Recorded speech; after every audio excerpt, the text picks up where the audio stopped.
Depuis 12 ans, la Tropicale Amissa Bongo arpente les routes du Gabon et traverse ses forêts abondantes. Et en cette journée du 27 février, on ne sait pas encore si c'est un bon ou un mauvais présage pour cette nouvelle édition de la course cycliste. Mais le ciel s'éventre à Moanda, dans le Haut-Togo.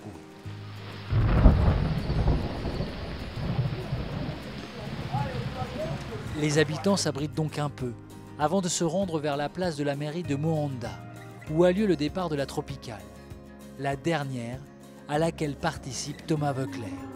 Il est tellement attaché à la compétition africaine qu'il a fait l'impasse sur Paris-Nice lors de son ultime année de professionnalisme. C'est une course qui compte, on est là pour faire la course comme il faut. Là c'est vrai qu'on était venu chercher le soleil pour cette première étape, on est un petit peu accueillis par la pluie, mais ça va pas entamer notre bonne humeur. On va prendre les choses du bon côté, essayer d'être prudent quand même. Et puis voilà, essayer de se faire plaisir, même si la souffrance sera au rendez-vous, quoi. On va garder le sourire. Je peux vous donner un exemple, prenez la Coupe de France de football, même si on n'est pas dans le même sport, c'est sûr. Mais des fois, il y a des équipes qu'on dit favorites et puis qui se prennent des volets par des équipes qui ont 4 divisions d'écart. Donc on est très prudent et on arrive avec beaucoup d'humilité, parce qu'on a surtout de l'expérience ici et on sait que c'est loin d'être facile. Il est clair que ni Thomas Voeckler ni Johan Gen ne seront loin au général. Les Direct Energy sont les favoris de la Tropicale, mais il faut compter aussi avec les nouveaux venus. D'abord, les Biélorusses du Minsk Cycling Club. Ensuite, les Delco Marseille-Provence, avec une équipe très internationale, 6 nationalités différentes dans leur effectif.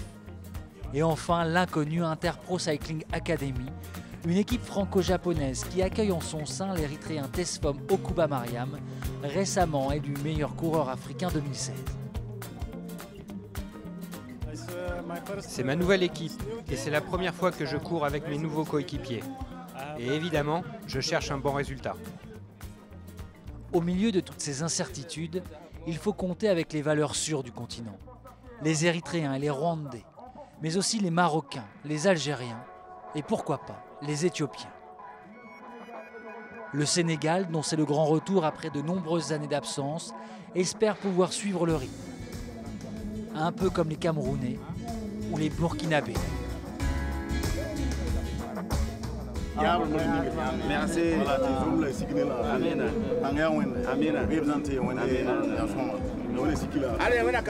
Merci beaucoup.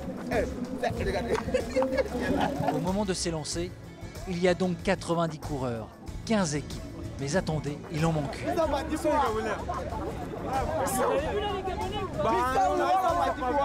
Pour une histoire de prime, les panthères gabonaises ne prennent pas part à la course. Un choc évidemment, qui n'empêche pas la première échappée dès le 5e kilomètre. 4 hommes, l'Érythréen Selemoun, le Rwandais Nizeyimana, le Marocain Mraouni et l'Éthiopien Bourou, partent jouer le trophée des grimpeurs dans cette première étape très vallonnée. 150 km entre Moanda et Akieni. Leur accélération étire le peloton, qui casse déjà. Les Burkinabés vivent un véritable calvaire en ce début de course. Ils accumulent les cases et les déceptions. Surtout Haruna Ilbudo, dernier vainqueur du Tour du Faso. Qu'est-ce qui s'est passé? Aujourd'hui, là, c'est pas facile. Hein? C'est encore l'un de mes meilleurs. Doucement, doucement, doucement, doucement, doucement, doucement. Voilà, doucement, doucement. Un vélo cassé, deux vélos plutôt. Maintenant, un vélo prêté, et voilà encore, surtout avec l'un de mes meilleurs. Non, il n'y a pas de problème avec ça. Vas-y, monte. Allez. Allez, go, go, allez. Allez, ça va aller. Allez, monte.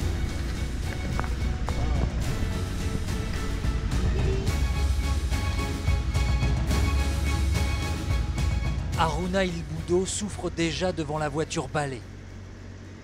Il finira par monter dedans. Il est le premier abandon de la Tropicale.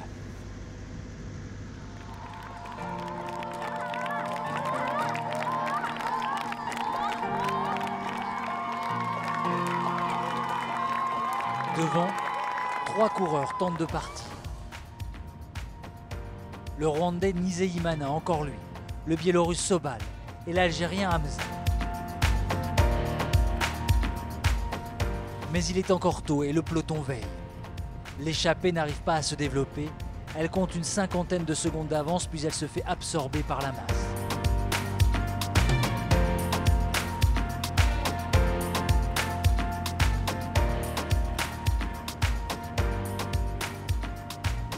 L'échappée qui a un avenir est la suivante.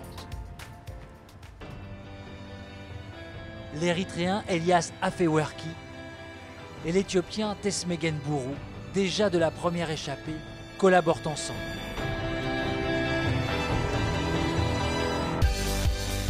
Ils vont compter jusqu'à 3 minutes 30 d'avance.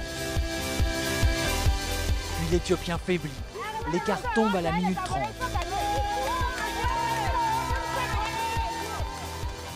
Elias Afewerki continue alors seul et l'écart s'accroît de nouveau.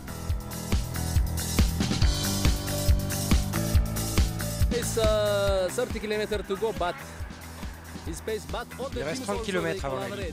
Il y a un écart, mais toutes les équipes collaborent. Bikehead, Delco, Direct Energy, ces 3 équipes en collaborant vont peut-être le rattraper. Mais dans la voiture des Direct Energy, Jean-René Bernaudot est surpris par l'écart qui ne cesse d'augmenter.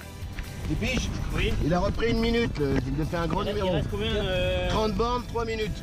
Hein 30 bornes, 3 minutes. 3 minutes quand même. Ouais. Et ils font que 2. Il est tout seul, tout seul. 5. 3 minutes 4 à 30 km de l'arrivée. L'homme peut-il encore tenir longtemps face au peloton emmené alors par les Direct Energy, les Minsk et les Delco? Ces 3 équipes ont des ambitions au général et des ambitions pour l'étape. Il est temps de ne pas condamner leur chance.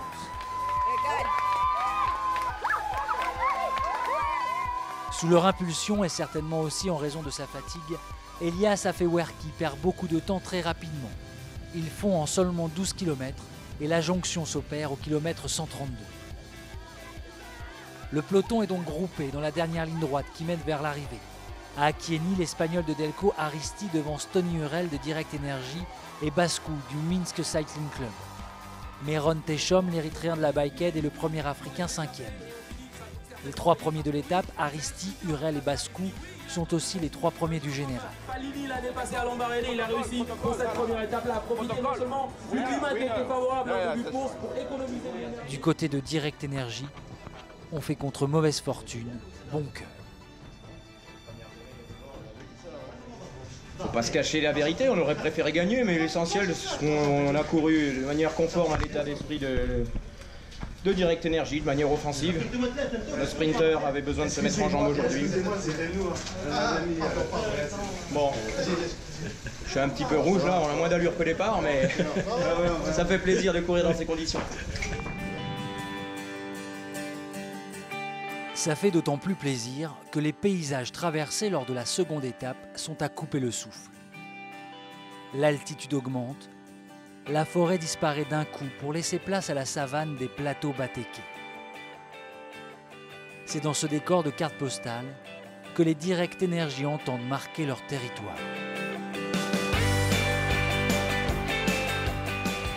Le lendemain matin, la ville de Léconie vibre donc du bon air de la tropicale qui passe par là. Les vibrations semblent bonnes, les équipes défilent et dansent, comme les écoliers d'ailleurs qui apparemment ont eu le droit d'aller en cours un peu plus tard pour montrer leur plus beau déhanché.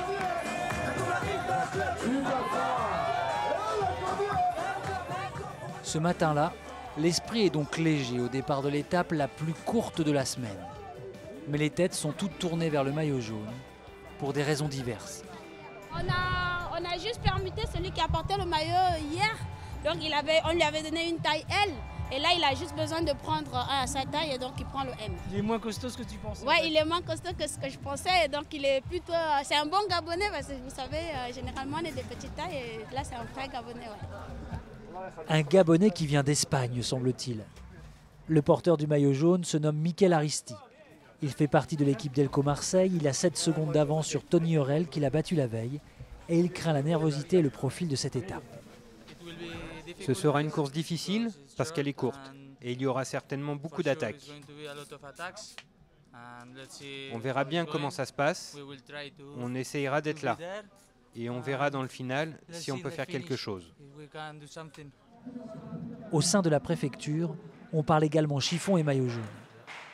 Tony Hurel des Direct Energy le convoite, mais il convoite le vrai. Faut pas se tromper, hein, c'est pas le maillot leader, il est jaune mais ça va, c'est le même quart d'étape, c'est pas le maillot leader. Ouais, ça va. En été il serait peut-être un peu grand mais... C'est un jaune moutarde un peu. Hein. C'est un jaune moutarde. On dirait c'est le maillot mayonnaise. Évidemment, en attendant d'avoir le vrai sa chambre. Mais ce petit jeu de la conquête du maillot ne se joue pas à deux. Il faut inclure les Minsk, l'équipe d'Érythrée, et la Bikehead qui compte 2 coureurs dans les 7 premiers, dont le meilleur africain, Meron Tesha. On peut se battre, on a de bons coureurs et on se battra. On peut faire de bons résultats. Au moment où les coureurs se présentent sur la ligne, on sait donc à quoi s'en tenir. La course sera courte mais intense, et il ne faut même pas le temps de le dire que déjà les attaques fusent. Il y a d'abord 6 coureurs qui partent, mais sur les longues lignes droites des plateaux Bateke, il est difficile de disparaître de la vue du peloton. Puis ça flingue dans tous les sens, et ce sont 17 coureurs cette fois qui se font la malle. Mais si on doit s'attarder sur une échappée, c'est sur celle de l'Érythréen Awet Aptom. Comme hier, l'équipe nationale a placé un de ses coureurs en tête. Il va compter environ 1 minute d'avance sur le peloton, beaucoup d'efforts pour une stratégie d'opportuniste. On essaie d'attaquer très souvent. Comme ça, on aura une occasion. Peut-être une seule, de gagner une étape. En ce début de Tropical, les Érythréens sont absolument partout. Mais le sont-ils dans le cœur des Gabonaises? Parce qu'ils ont beau se démener, elles en voient d'autres en tête de course. Félicitations, c'est bon. Alors, qui c'est qui est en tête là? Hein? On ne sait pas, je sais pas, je ne sais pas. Qui est en tête? Qui est en tête? Un Égyptien. C'est un Égyptien. Un Égyptien? Oui, un Égyptien qui est en tête. Vous êtes sûr? Ouais, ouais. On est sûr. Bien sûr, bien sûr. Sûr, sûr. Sûr, sûr. Un Égyptien? Ouais.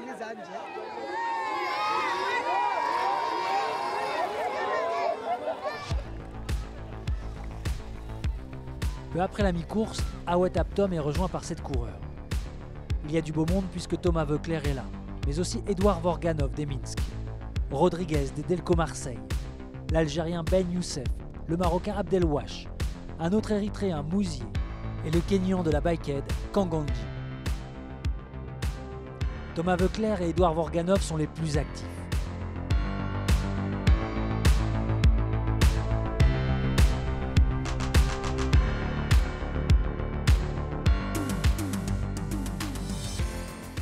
Ils arrivent à prendre 12 secondes aux autres membres du groupe et comptent 1 minute 58 d'avance sur le peloton à une vingtaine de kilomètres de l'arrivée. Dans la voiture des Bikehead, on craint que Suleiman Kanganji, leur coureur kényan dans l'échappée, ne puisse revenir. 2 coureurs devant Voeckler et un Minsk. Et 6 derrière. Ce n'est pas bon pour nous.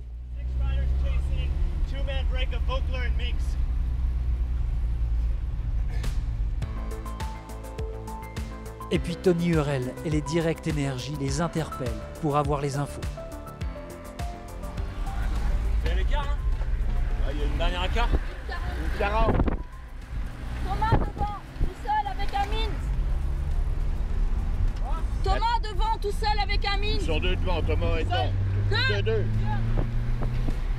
Comme Voeckler, aujourd'hui il doit se régaler parce que la course n'est pas stéréotypée comme en Europe, où l'échappée part et prend plusieurs minutes et ensuite les grosses équipes roulent et ça arrive toujours au sprint ou très souvent au sprint. Là il y a beaucoup d'attaques, depuis le départ ça a attaqué, il y a eu sans cesse des changements de situation et on prend plus de plaisir à courir comme ça qu'en Europe je pense. D'ailleurs c'est la raison pour laquelle il vient souvent ici. Thomas Voeckler et Edouard Vorganov commencent à piocher. Ils sont rejoints par l'Érythréen Awet Aptom, encore lui. L'écart descend. 1 minute 40, 1:20, 1:05 à 10 km.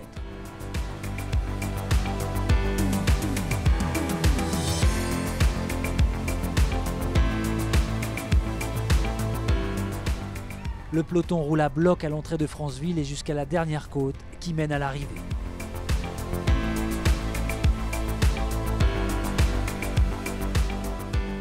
Les Delco et les Rwandais assurent l'allure. Direct Énergie est placé. Tony Hurel, deuxième hier, est dans la roue de Mikel Aristi, maillot jaune. Est-ce que tu penses toujours que Thomas va en profiter? Oui, je pense qu'il va aller au bout, oui. À mon avis, oui. Ah. À côté de vous, c'est pas, on n'est pas d'accord. Je pense pas, non.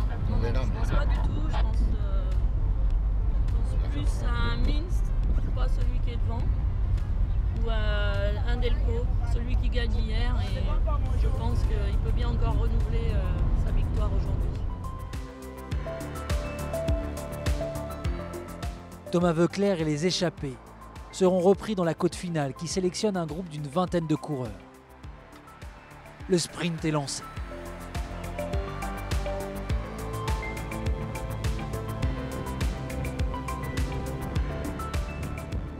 Et Tony Hurel va devancer Mikel Aristi, le maillot jaune, et Stanislao Bascu, déjà troisième hier. Tony Hurel portait sur ses épaules le poids du sprint pour les Direct Énergie. J'étais venu là avec des ambitions vraiment de pouvoir venir emporter une étape. Et voilà, hier j'étais vraiment frustré, je suis passé vraiment pas loin. Et aujourd'hui je me suis vraiment impliqué, Johan et Thomas me faisaient vraiment confiance à 100%. Et donc voilà, quand on a la confiance de Johan et de Thomas, voilà, que dans la tête on peut être que fort. Et voilà, dans le final, l'époque que je me loupe, et je me suis pas loupé, donc c'est vraiment top. Mikel Aristi conserve le maillot jaune pour une seule seconde. L'étape du lendemain s'annonce animée.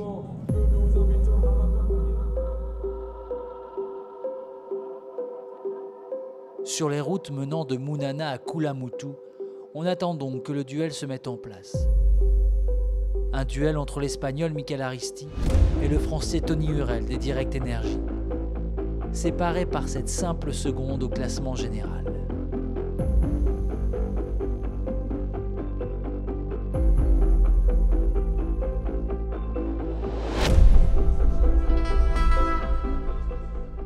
Mais au matin de cette troisième étape, aucun des écoliers de la ville qui se rendent vers la tribune officielle ne se soucie de ses comptes d'apothicaire. J'espère voir des coureurs qui savent, des cyclistes qui savent pédaler et qui font honneur au Gabon. J'encourage le Cameroun.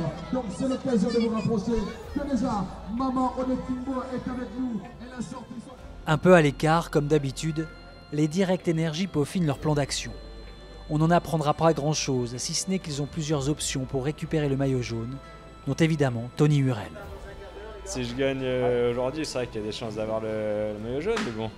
Voilà, je me focalise pas là-dessus. On va essayer de se faire une belle étape aujourd'hui.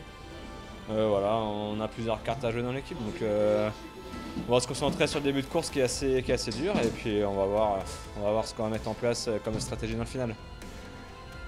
Ce maillot est encore sur les épaules de Mikel Aristi, mais la veille, l'ensemble de l'équipe Delco a souffert pour le préserver sous les attaques de Thomas Voeckler. Reste l'équipe Minsk. Stanislao Bascu est troisième du général à 9 secondes, et apparemment, ils ont eux aussi coché l'étape du jour. Je pense qu'aujourd'hui c'est l'étape clé qui va tout mettre en place, qui va tout bien placer, quoi. Voilà. Rwandais, Marocains, Algériens, Érythréens se disputent eux la place du meilleur Africain. Et les Érythréens ont démontré depuis le départ qu'ils sont les plus offensifs du peloton. Aujourd'hui, on va se reposer pour garder notre énergie. Je ne vous crois pas. Non, peut-être. Bon, s'ils se sentent bien, alors on essayera d'attaquer. Un ou deux. Il ne faut jamais vraiment croire un directeur sportif. Il dit généralement l'inverse de ce qu'il faut entendre. Les Érythréens se reposent, Ils se reposent tellement qu'ils sont deux dans la première échappée. Awet Aptom et Simon Mouzier. Une échappée qu'ils partagent avec l'Éthiopien Ali Mayo.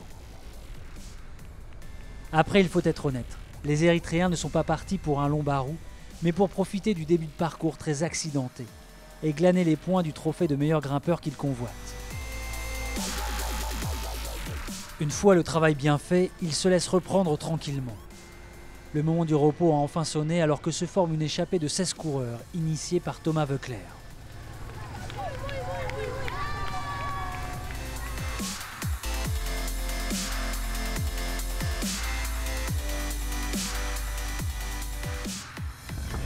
Un Marocain. Le Thomas, il est impérial. Un Baiken. Qu'est-ce que tu dis Thomas, il est bien. Depuis le début ou même Depuis le début, depuis 3 jours. Hein. Il a une bonne tête, il sourit tout le temps. Donc il a attaqué où là, Thomas? Il vient d'attaquer dans la ville de Vouvou. L'histoire s'est écrite à Vouvou. Je sais pas s'il a vu le panneau quand il a attaqué. Mais la composition du groupe n'arrange pas vraiment les affaires du Français. Dedans se trouve notamment Stanislao Bascu, le troisième du général. Il faut jouer malin. Mais ses affaires se corsent lorsqu'il crève, se retrouve rétrogradé dans le peloton avant de l'emmener, seul, pour combler la minute qui le sépare des échappés. Un boulot qui vaut les éloges du patron. Respect. T'as pas trop le choix, hein? Non. T'as pas demandé à tes copains? Non, je leur ai dit justement maintenant de pouvoir... Par contre, c'est eux qui assurent maintenant, hein? Par rapport à ce que t'as fait... Mais bon, là, ils vont assurer. Ouais.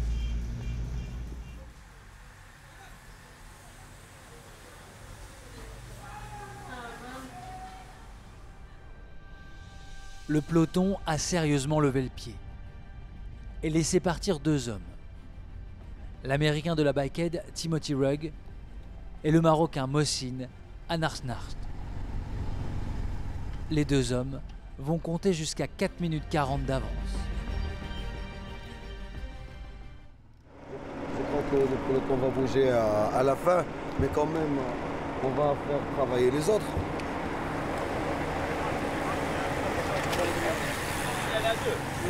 Donc pour l'instant, je vous dis de rouler tranquille, d'en garder sous la pédale. Et on verra bien, de toute façon, c'est le peloton qui va décider. Hein. Le peloton décide, mais pas seulement. Car on assiste ce jour-là à l'étape la plus éprouvante de cette tropicale. À cause de la chaleur. Ouais. Il faut voir les 40 degrés au compteur. Commence à faire chaud. Ouais, mais c'est fini, ils sont morts. Mais il y a une 40. Ils ont perdu 1 minute en 3 bornes. Ça marche. Non, c'est bon, attends. Donc comment tu vois cette fin de course? Ben, moi je la vois compliquée quand même. C'est un état de fatigue qu'on ne peut pas supposer. Mais bon, Tony Hurel vient de me donner des bonnes nouvelles, il est bien. Je pense que Johan Gen aussi doit être bien, donc on a quelques atouts pour bien conclure. L'écart est descendu aussi vite qu'il est monté. À 10 km de l'arrivée, l'échappée est reprise et le peloton se regroupe. Tony Hurel marque le maillot jaune Michael Aristi. Les Minsk sont prêts et Thomas Voeckler attend son heure. C'est lui qui porte une attaque à 4 km du but avec l'Algérien Mansouri. Ils sont rejoints par 2 Biélorusses, Vorganov et le 3e du général Bascu et l'Érythréen Mouzier.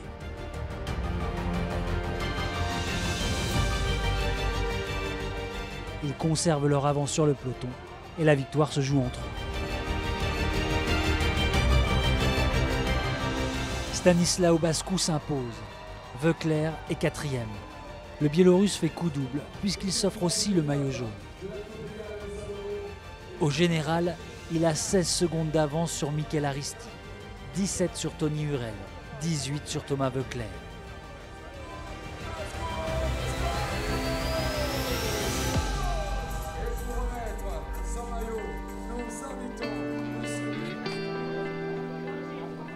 Au moment d'attendre l'avion pour le transfert vers Lambaréné, la 4e étape, les 16 secondes que Bascu possède sur son premier poursuivant font de lui un probable vainqueur de la tropicale, car cette course s'est toujours jouée à peu de choses. Il est d'autant plus ce vainqueur potentiel que personne ne sera en mesure de lui contester son rang le lendemain. Petite information sur la situation. Il y a un problème sur un démarreur des moteurs qui n'a pas permis au moteur de se mettre en route, donc c'est pour ça qu'on est encore là. La pièce manquante est à Libreville, elle va être rapatriée ici, mais elle ne nous permettra pas de redécoller aujourd'hui avant la nuit. C'est une piste qui ne permet pas un décollage nocturne ici, donc on ne pourra pas redécoller aujourd'hui. La 4e étape est donc annulée. Le temps de convoyer tout le monde vers la province du Moyen-Ogooué. L'aéroport de Koulamoutou est alors rendu à ses passants.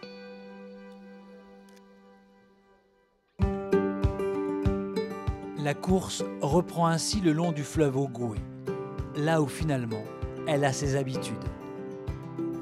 Fini l'incertain, voici le confort des choses connues, Lambaréné, la ville-étape la plus visitée de l'histoire de la tropicale. Sur Lambaréné, l'ambiance de la tropicale est très bonne. Ça se passe bien. Bienvenue et bonne tropicale à tout le monde.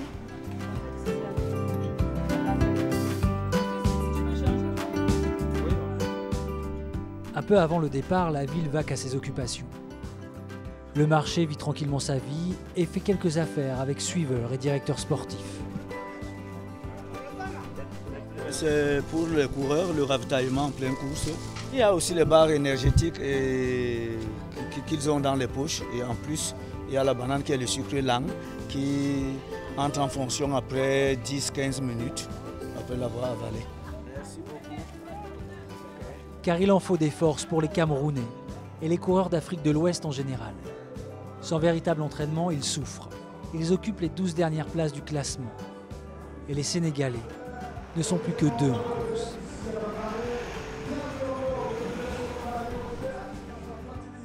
À l'opposé, il y a les Algériens qui se tapent l'incruste au milieu des cadors. Notamment Abderrahmane Mansouri. Il est 5e du général à 19 secondes, meilleur africain, meilleur jeune et encore plus d'ambition. Je vise toujours le maillot jaune. Je suis satisfait de ce maillot, bien sûr, et je dois faire mon nécessaire pour aller jusqu'au bout, pour la première place, bien sûr. Mansouri vise donc le maillot jaune, mais vous pensez bien qu'il n'est pas le seul.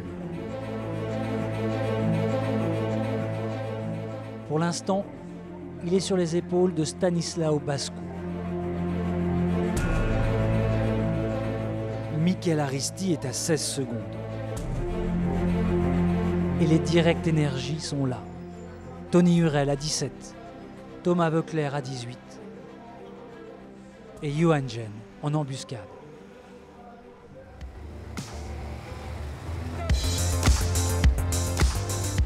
Une embuscade, c'est d'ailleurs ce qui se trame lorsque le drapeau du départ s'abaisse.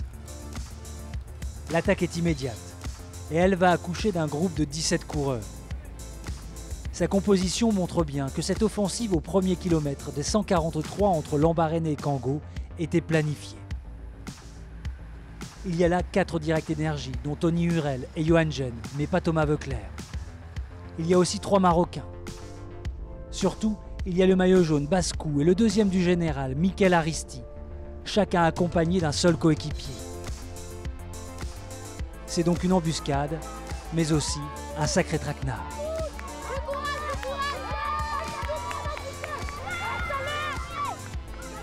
Ils sont 4 Direct Energy, nous on est 2, c'est pas bien. Pour nous c'est pas trop bien.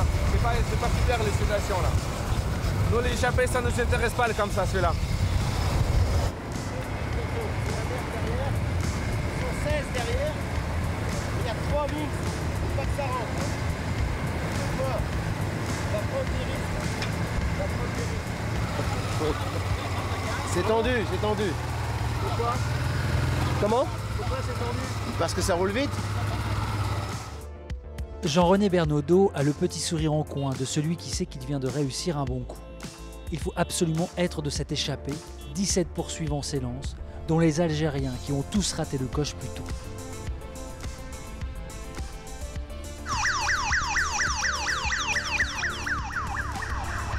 Une 15. Une 15.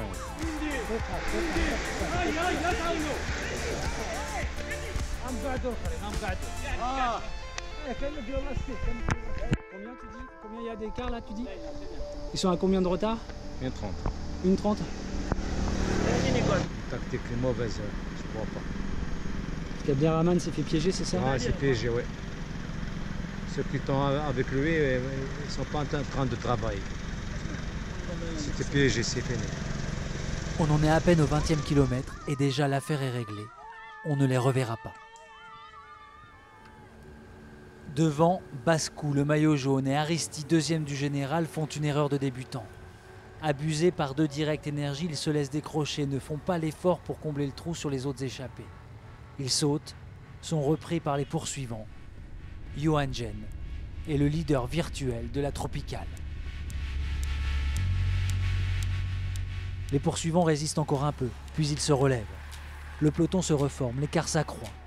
Plus de 10 minutes à 20 km de l'arrivée. Ils sont 13 devant et outre Johan Gen, les grands vainqueurs sont les Marocains, assurés de prendre la tête du classement par équipe. Une première pour une équipe africaine.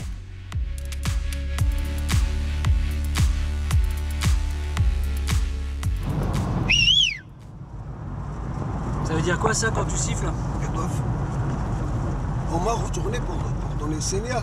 Ils doivent attaquer parce que normalement ils doivent préparer une attaque par derrière parce qu'on est trois de représenter dans la tête de groupe. Au sprint, on a peu de chance, mais normalement on doit attaquer. Maintenant par équipe c'est déjà fini, mais avec trois coureurs marocains, on doit...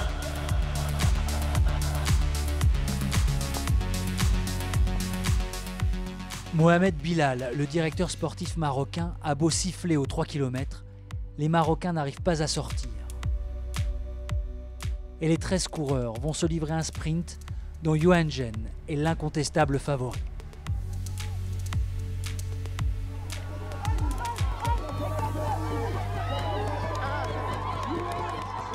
À Kango, Johan Gen remporte sa 7e étape sur la Tropicale et s'offre aussi le maillot jaune pour 16 secondes devant Tesfamo Kuba Mariam et Nicodémus Solaire. Ouais, il a tapé, il a été chercher le Bonaventure, il n'aurait peut-être pas dû le faire, non? Donne-moi le vélo. Alors dis-moi. J'ai joué, je te le dirai. Allez, ok. Mais dis donc, Kango, ça a réussi à Johan Gen. C'est bien mon pipiche. Et une fois deuxième, toujours vainqueur. Les Marocains Mraouni et Sabaoui sont 4e et 5e du général. Mohamed Bilal avait tout planifié pour mettre la main sur le classement par équipe. C'est moi le plus haut là-bas.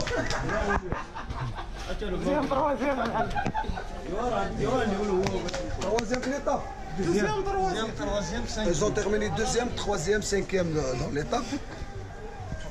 Premier classement par équipe, premier placement par équipe africain, premier meilleur jeune. Et hier, il m'a dit, t'inquiète pas, le maillot jeune, c'est pour moi, il est fait pour moi. Eh bien, bravo. Mais il a tenu sa parole. Mais les spectatrices, elles, ne font pas des photos en raison des classements. Pourquoi tu prends en photo les Marocains? Ils sont mignons. Pourquoi? Ils sont mignons.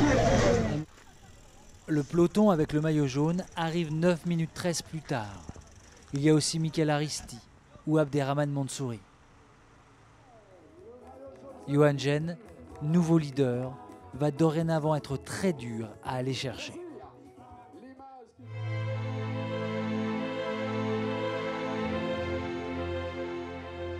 La Tropicale a été mise cul par-dessus tête.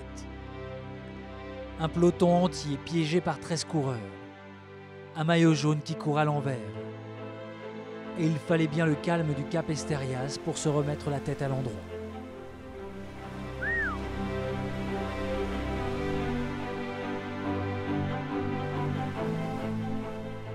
Je finis de faire ma mise en place dans mon restaurant. Et après, je vais aller voir les coureurs. Pour les coureurs aujourd'hui, je préfère leur donner les jus, un orangina par exemple, pour les sirops, parce qu'au moins là, ou des cérèales, parce que ça va leur remonter, ça va leur donner de force.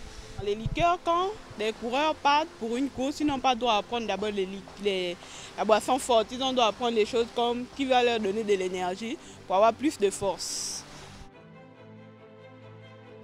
Comme toujours lorsqu'une étape part d'ici, Jean-René Bernaudot convoque ses coureurs au poste de gendarmerie.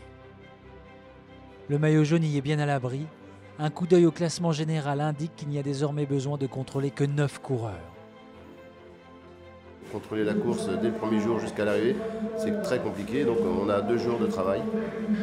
Les coureurs ont très envie de faire plaisir à Johan Gen. L'Érythréen d'Interpro Tesfom Okuba-Mariam, élu meilleur cycliste africain 2016, est second au général à 16 secondes. Dans le même temps et à la même place, il y a aussi le Marocain Salaheddine Mraouni et l'Allemand de la Bikehead, Nicodemus Holler.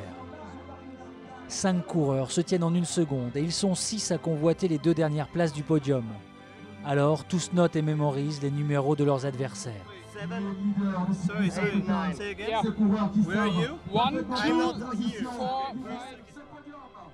Si nombreux en un si faible écart, les sprints de bonification devraient valoir cher. Mais il ne faut pas oublier toutes les équipes qui sont passées à travers hier. L'Algérie, les Delco ou les Minsk, qui ont certainement dû entendre parler du pays et doivent se rattraper aujourd'hui.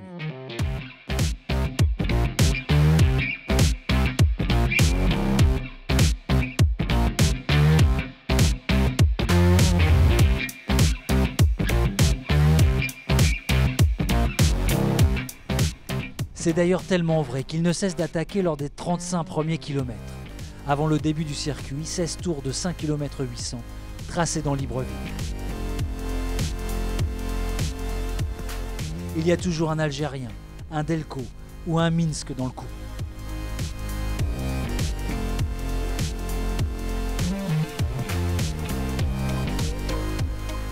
« 35 km d'échappée ininterrompue, certaines étant reprises avant même d'avoir pu les noter.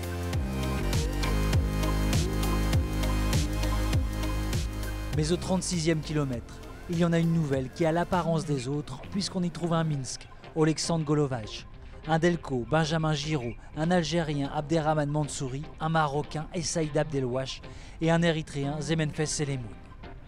Elle en a donc l'apparence, mais celle-là est partie pour durer. Apparemment, elle arrange tout le monde. Personne ne se sent l'obligation de travailler pour la rejoindre et les Direct Energy assurent le tempo qui maintient le peloton autour d'1 minute 40 pendant de nombreux kilomètres. Dans la voiture d'Interpro, seul le positionnement de leur coureur pour protéger Tesfom Okuba-Mariam pose problème dans ce scénario idéal. Hey, il y a Guével et Aurore qui sont arrêtés dans la montée là pour vous ravitailler au prochain tour. D'accord. Hey, fous la rue de pulser là. C'est n'importe quoi, ils sont 3 derrière là. On essaie de relancer mais c'est trop tard. Non mais on s'en fout ça. Ce que je veux c'est que vous montiez devant avec Tesfom. Là il y a 4 mecs qui sont loin, c'est pas un problème. Mais tu leur fous de pulser là.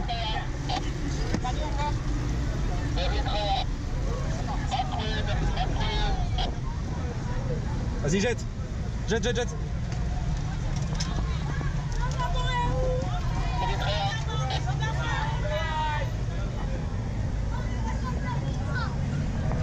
Pas pour toi là. Bah, ce qui va pas c'est que j'ai 3 coureurs qui sont en tête de peloton alors qu'ils sont censés être devant pour protéger Tesfom. Donc je peux pas. Tu leur mets pulsé et tu leur dis de m'appeler s'ils sont pas contents. Hein. Sitôt pulsé, sitôt fait. Les coureurs Interpro obéissent aux soufflantes et entourent Tesfom Okuba-Mariam. De toute façon, personne ne se risque à venir perturber le bel ordonnancement de la course.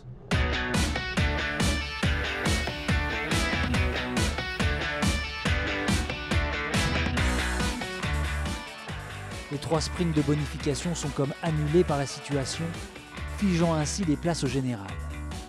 L'écart grimpe et cette échappée commence à avoir un réel avenir.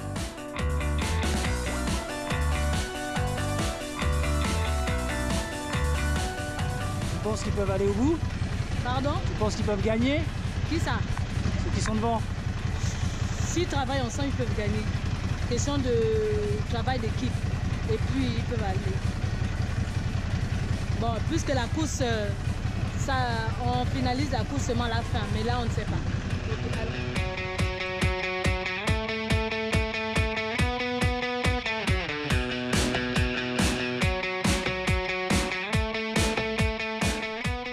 À 25 km de l'arrivée, Oleksandr Golovaj de l'équipe Minsk attaque dans le groupe de tête.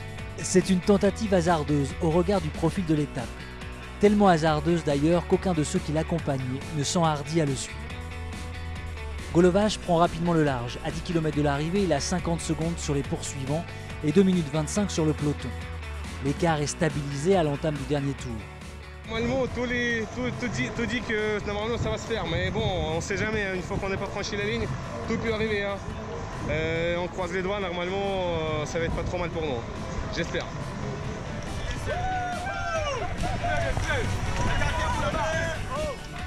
Oleksandr Golovash franchit seul la ligne. 28 secondes devant l'Érythréen Selemoun, 1 minute 19 sur l'Algérien Mansouri et 1 minute 25 sur le peloton.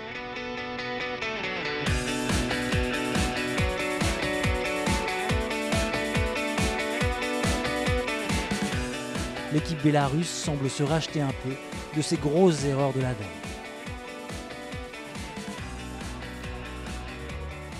Hier, on a quand même beaucoup de... Pas galéré, mais on a vraiment passé à côté de la plaque et ça va pas. Ça va pas. Et puis, donc aujourd'hui, ils ont un peu réussi leur course. C'est vrai que c'est pas évident, mais bon, on a deuxième victoire, c'est pas mal, c'est bien. On verra ça après demain, le reste ce qui va nous attendre, mais pour l'instant, c'est bien. Johan Gen conserve évidemment la première place du général, où rien n'a bougé par rapport à la veille.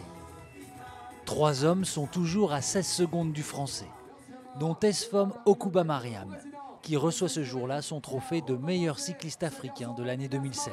Sous vos acclamations, il est actuellement le 2e au classement général de la Tropicana Mix Amoro. C'est dire qu'il mérite effectivement son positionnement. Il mérite ce sacre. Le dernier jour, les danses égaient l'immense parking qui fait face à la gare d'Ovendo.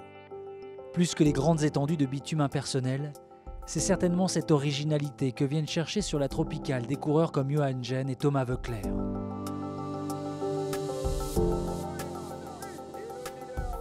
Accessoirement, ils viennent aussi chercher des titres.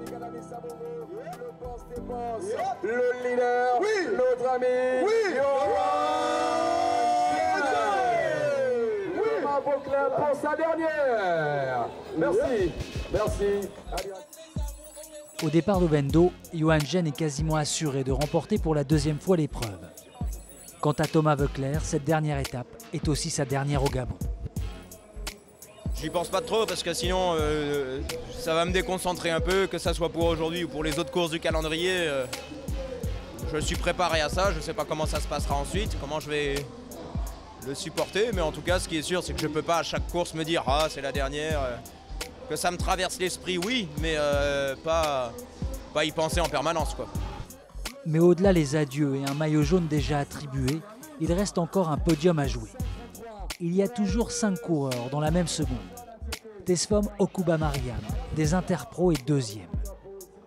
Nicodémus Soler, des Bikehead, 3e. Les Marocains Mraouni et Sabaoui, 4e et 5e. Mais auront-ils seulement une chance de se disputer ce podium lors des sprints de bonification?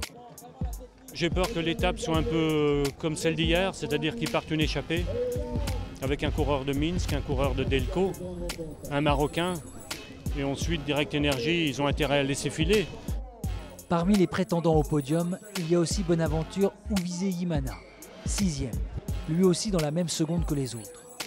Mais chez les Rwandais, le podium n'est pas une fixette. Dès qu'on lance la course, on fait les attaques pour pouvoir créer une échappée qui n'est pas dangereuse pour le classement général. Et comme ça, on peut partir pour gagner l'étape. À peine le drapeau s'abaisse, qu'un Rwandais saute dans la roue d'un Delco. Autant dire que quand Félix Sampoma parle, ses coureurs l'écoutent. Mais ils ne peuvent être partout en ce début de course, où les tentatives d'échapper foisonnent.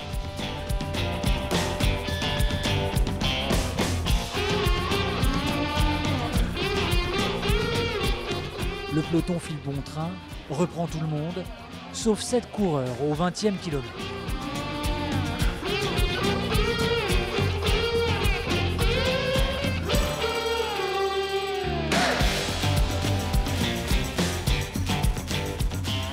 y a un Érythréen, Selemoun, 2 Delco, Diaz et Rodriguez Salazar, un Minsk, Vorganov, un Marocain, Saber, un Algérien, Lagab, et un Biked, Rug. Mais il n'y a pas de Rwandais. Je pense que même s'il n'y a pas mon garçon dedans, ça ne pose pas de problème. Comme il y a toujours des réactions de peloton, on va attendre parce qu'attaquer sans toutefois qu'il y a quelqu'un qui avance, c'est pas nécessaire. Je pense que oui, ça y est très bien échappé, mais c'est encore 25 secondes, ça va aller. Il n'y a encore que quelques secondes, mais l'écart va augmenter rapidement, malgré la Sainte Vierge qui veille sur le destin des Rwandais depuis le tableau de bord. Cette échappée arrange bien les Direct Energy. Personne ne veut rouler derrière. Elle va prendre jusqu'à 2 minutes d'avance. Les Biked, eux, courent 2 lièvres à la fois. Une place sur le podium pour Nicodémus Solaire et une victoire d'étape pour Timmy Rug, présent dans l'échappée. Order ou water? Finish gel. Yes. Bidon. Gel. Mais la course est longue, l'entente n'est pas parfaite dans ce groupe. Bon, Direct Energy contrôle la course derrière, mais il laisse filer l'échappée. Il y a toujours entre 1 et 2 minutes, suivant les tours. Bon, je pense qu'ils ont une petite chance d'aller au bout, même une bonne chance d'aller au bout. Après, on verra à l'issue d'une course comme celle-là, avec la chaleur, c'est le plus frais qui pourra l'emporter. Peut-être pas le plus rapide, mais le plus frais.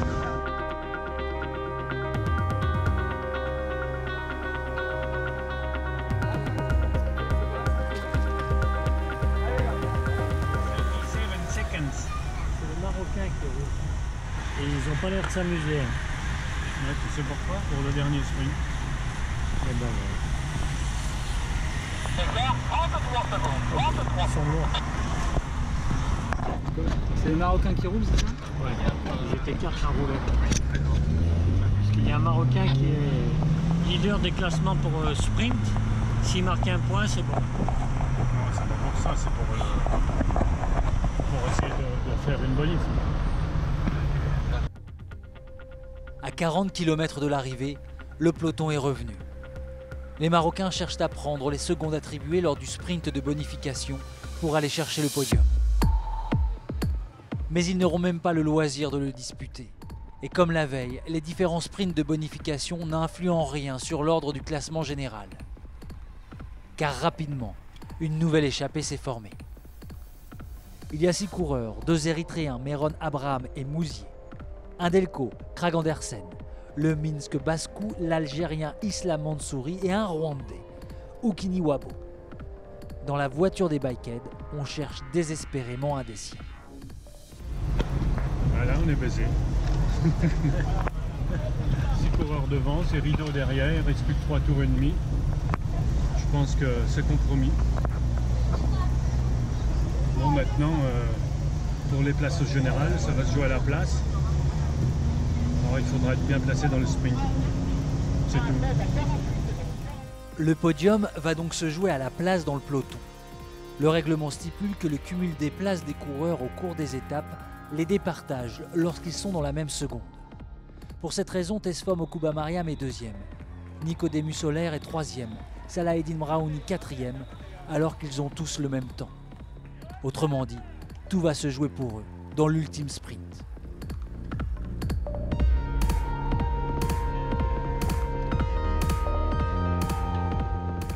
Les 6 coureurs de tête parviennent à conserver leur avance in extremis. Meron Abraham, 21 ans, s'impose et offre à l'Érythrée une victoire méritée au regard de son souci constant d'être en tête de course durant toute la tropicale.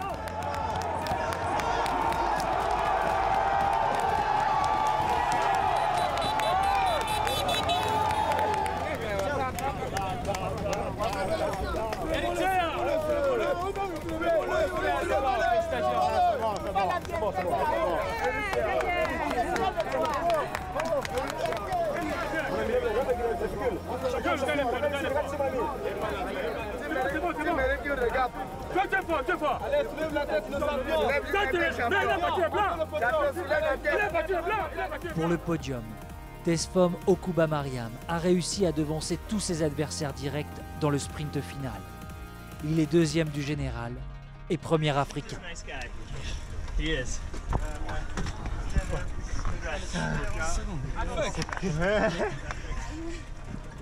J'ai fait le sprint, ça a vraiment bien marché. Je suis deuxième. L'Allemand de la Bikehead, Nicodemus Soler, est troisième. Maintenant on peut célébrer, boire quelques bières. Mais ça, c'est pas encore une bière, ça.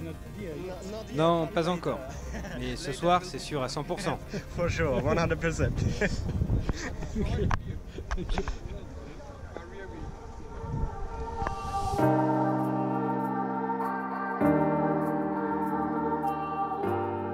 Mais la première place du général revient à un habitué. Recordman du nombre de victoires d'étape, déjà vainqueur en 2013, Johan Gen démontre une nouvelle fois que la tropicale et l'évolution du cyclisme africain lui tiennent vraiment à cœur. Il y a toujours des bonnes équipes, les équipes africaines progressent beaucoup. Ils montent d'année en année, et ils ont un niveau de plus, donc c'est jamais facile de gagner ici. Des fois en Europe, les gens ils pensent que c'est facile de venir en Afrique et gagner, mais c'est pas si facile que ça, donc il faut quand même se dépouiller. C'est formidable de voir les Africains aux avant-postes jouer un grand rôle, notamment au niveau des étapes et surtout prendre souvent la tête de la course. Donc maintenant, il faut que ce puisse se traduire en victoire. La preuve que le niveau africain augmente se lit dans le classement général. Ils sont 7 coureurs du continent dans les 10 premières places. Érythréens, Rwandais, Ivoiriens et Marocains. Le Maroc a même écrit l'histoire, car pour la première fois, une équipe africaine remporte le classement général par équipe. Comme quoi, le niveau entre les pros et les meilleurs Africains se resserre vraiment.